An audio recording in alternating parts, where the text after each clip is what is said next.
Hello. Let's go! Ha? Walang upuan?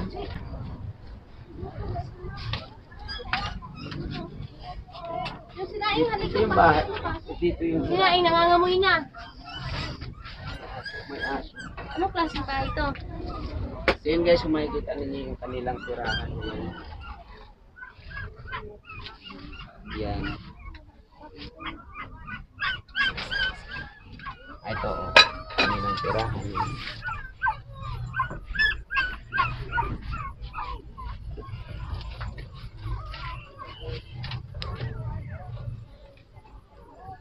Patayin mo na yung TV mo ate para hindi tayo maingay. Tabunan mo na yan. Ayan, ganyan naman mga aso. So yun guys, nandito tayo kay ate. Ano pa naman ate? Josephine Painaga. Painaga. Okay. May ano kasi ate, 'di ba may ano naman kami dito, may pinuntahan kami kanina. May nakapagsabi sa amin na ganito nga yung ano ninyo. May mga konting katanungan tayo ate o ako sa iyo ate. Ate Josephine. Ilang taon na po kayo? 45. 45. Okay. 45 years old. Si Kuya, may asawa kayo? Meron. 41. 41 years. May ahid ka sa kanya. Okay. Ilan yung anak niya? Anong trabaho ni Kuya? Barbero siya. Hindi sa babaero. Joke lang guys. Barbero siya, barbero. Ikaw, ano naman yung pinagkakabalahan mo? Naglalabada. Sa ano, yung paglalabada mo, ano yan, araw-araw? Hindi isang,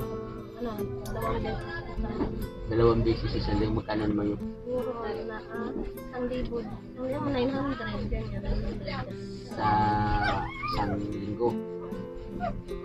So, ibig sabihin, pumapatak din ng malaki na rin malaki na rin.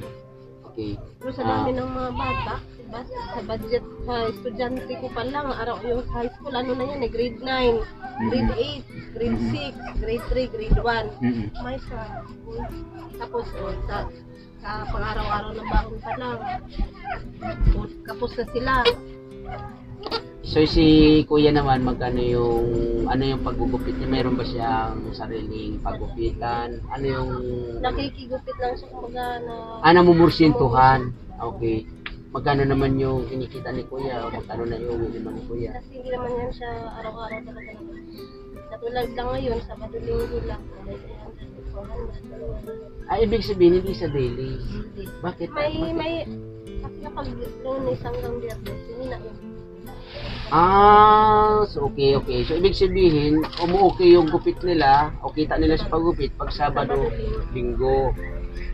Pag Lunes hanggang Biyernes, mahina. Magpilit siyang maggugupit, kikita din sila. Ano? Ganun. May time pa nga yan na umuwi siya sa akin. Pinaputan ko ng 40 pesos. Saan ko? 40 pesos lang talaga. Pero alam nyo naman kung saan sila gugupit. Oo, alam mo. Okay. Sa 5 ninyong anak, ilan yung nag-aaral ninyo? Lahat nag-aaral yan. Lahat nag-aaral. Ano yung pinakamataas ang Grade 9. grade 9? Saan? Dito rin siya nag-aaral sa okay. Ang pinakabata? Grade 1. Grade 1. Okay. Ang pag-aaral nila okay naman.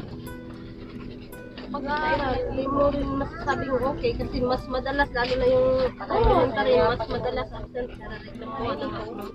Bakit naman siya nag-absent daw? Ano naman yung dahilan? Ako sa baon. Hindi. Hindi. Ano Hindi ko yan? naman sila pwedeng papasukin na wala nang ang pera, wala pang kain. Ano ba yung school dito? Walking distance? Oo, Walking distance lang. Okay, natin po naman. Wala naman problema siguro yung baon kasi ilang oras na yung pasok. katulad sa province na Hindi. 6 hours, gano'n. Eh, dito, ano lang naman eh, 3 Ito, hours. 6 to ano to, 6 to 1. O, tapos ito, 8 to, minsan umaabot ng 2:30. Ganun. Okay. So, kailangan din talaga ng Kailangan talaga ng baon. baon. Ay, ano na lang, pag bago pumasok, kumain na lang siya. Para maging okay. Pero ganun pa man, sa inyong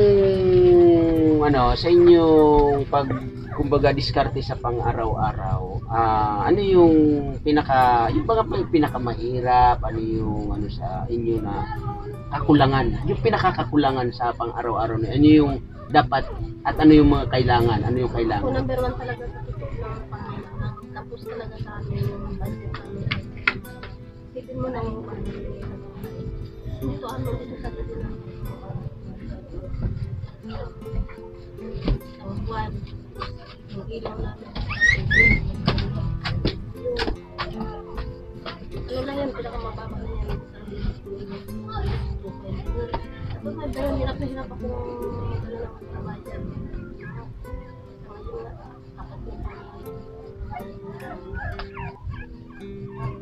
Basta nahihirapan ako. Pero gano'n naman talaga ate. Ang hirap sa mga katulad natin, mahirap talaga ang pinapasa natin yun. Ang pinaka-importante kasi dyan yung buo yung inyong pamilya. Yung lalo-lalo na sa inyong dalawa, mag-asawa, buo yung kayo para sa inyong mga anak. Yun yung pinaka-importante. Yun, okay. Para sa akin, nagpapasalamat ako doon kasi hindi nagawa ng isa na kumbaga hayaan ang isa na siya lang yung mahirapan. Sa inyo naman dalawa pag nakikita ng isa nahihirapan si isa, kumikilos talaga si isa. Kaya salamat kasi buo talaga kayo. Ngayon siguro ang ano na lang diyan ate, ano na lang, pagsusumikap, sikapin natin na may ahon sila sa yung unang-una yung pag-aaral din naman sa bayanan natin. Hindi natin sila mapabayaan sa pag-aaral sa kanila. Yung pang-araw-araw nyo naman natin, kumusta naman yung sa pagkain ninyo? Okay naman. May time na isang beses lang yung totoo talaga, marami hindi naniniwala. Totoo yun. Kasi Marami hindi naniniwala sa akin. sa bagay, pwede nga mangyari kasi kung si kuya naman kumikita ng sabihin na natin na 300 a day, bibili ka ng bigas 1 kilo, bibili ka ng ulam 1 kilo, ay magkano yun? Wala na talaga. Estudyante ko, Sa estudyante pa lang. 50, sa 50, sa 50. Ito nga, 5 piso na lang to. May baso. Sa kanin pa na ito, papapawin. Siyempre. Di magkano yung kilo Basta ng budget ko sa kanila tatlo, 300 yan, tuwing umaga. Pag ano na yan, Kaya mo kaya yun, Elmer, gano'n? Yung kikita ka ng 300 sa isang araw o 500 sa isang araw, tapos magbabudget ka sa estudyante mo 250 na lang kamo, no? Pinakamababa, o 200 pinakamababa. Tapos yung pagkain ninyo sa araw-araw, ilan kayong kakain? 5 sila, 1, 2, 3, 5. Tapos kayo, 7 kayo. Diba no, ang hirap no? So yun guys, ang hirap ng sitwasyon nila ate. Pero ano naman ako, nagpapasalamat, tulad na sinabi ko kanina, nagpapasalamat ako sa kanila ni ate. Hindi ko na kausap yung ni ate asawa. Kahit wala siya dito ate, nagpapasalamat ako sa kanya kasi nandiyan siya. Yung pagiging pamilya niya, nandiyan siya. Nakatayo siya para sa akin, para sa mga bata. Kaya wala si tatay dito, nagpapasalamat ako na marami sa akin kasi nandiyan siya, nakalala siya. At dinadasal ko na magkaroon siya ng maayos na trabaho, maayos na hanap buhay, maayos sa pagkakitaan para sa mga bata, hindi na lang para sa inyong dalawa, no, kundi para sa mga bata. Yun na lang yun ang dasal ko, at matulungan mo rin si kuya at ipagpatuloy mo rin yung pagtulong kay kuya na ganyan. Basta ganun lang ang ating ano ko sa inyo, no. Masaya ako kasi maganda yung inyong pagsasamahan na kumbaga buo kayo. Hindi kayo yung doon ka, dito ako, diyan sila. Yun ang pinakamaganda na nandito kayo sama-sama. So ngayon natin, hindi siguro natin muna pahabayan itong ating kwento. At ako naman may kunting regalo para sa inyo, para na rin sa mga bata, no? At ito ay galing sa mga sponsors ni tatay. So ngayon ate, ganun na lang ang gawin mo. Ganun lang ang gagawin ko ate. Siguro magpapamonitor na lang ako kay Ate Chicky ko sa mga nag-video. So yun nga ate, hanggang dito na lang muna yung ating pag-uusap, no. At ako ay nagpapasalamat sa mga sponsors ni tatay na sina Dalagang Isay, Lani Carmilotis, Dialabs Official. Maraming salamat po sa inyong lahat, at lalong-lalo na sa team support. Yan, maraming salamat po sa inyo, at lalong-lalo na rin sa Team Kalami na patuloy ninyong pinapanood yung mga videos ni tatay na ganito. Dasal ko na wag po kayong magsawa na suportahan si Tatay Papsi TV, no.